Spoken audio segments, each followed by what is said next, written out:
سلامونه او نیکې هیلې احترامات ډیرو ګرانو قدرمنو اوریدونکو ښه راغلاست افغان میډیا دا وخت تازه او پر وخت خبر ګرانو قدرمنو اوریدونکو تاسو کولی شئ زموږ د یوټیوب چینل په لومړي سر کې د سره سبسکرایب کړئ طالبانو سه شنبه د خپل نوي حکومت کابینه او نور غړي اعلان کړل بلې خو افغان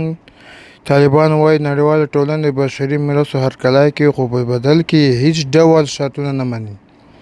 طالبان وایي ذبیح الله مجاهد څو ورځې مخکې کابل کې د خبریالانو ته وویل که کوم هیواد فکر کوي چې د مرستو بدل کې به د افغانستان کورنیو چارو کې لاسوهنه وکړي نو دا فکر ناسم دی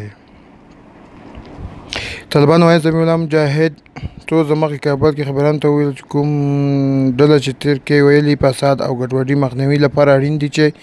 نړیوال ټولنې افغانستان سره خپلې مرستې طالبانو له لارې وکړي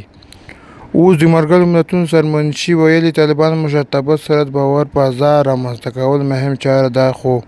حقیقت کې چې افغانستان کې وضعیت لا هم نه څرګند دی او د راتلونکي په اړه ټکل شوی کېدلی شي یادوي چې طالبان تیر اګست میاشتې پر 15مه نیټه پر کابل پلازمینه والکا وکړه ملګرو ملتونو سرمنشي انټوني ګوتریش ویلي دي د افغانستان خلکو سره بشري مرسته کولی شي چې له طالبانو سره خبرو اترو لپاره یوه کړکۍ پرانیزي ښاغلي ګوتریش د افغان میډیا سره یوه ځانګړي مرکه کې ویلي طالبان دا مهال د ملګرو ملتونو مرستې ته اړتیا لري خو باید داسې یو فضا رامنځته کړي چې ملګري ملتونه خپل فعالیت ته دوام ورکړي نوموړي وویل افغانستان کې د ملګرو ملتونو فعالیت لپاره یو شرط دا ده چې هر وګړی باید له خپلو حقوقو برخمن وي چې په دې معنی چې د نجونې باید زده کړه وکړي او ښځې جزا کار ولري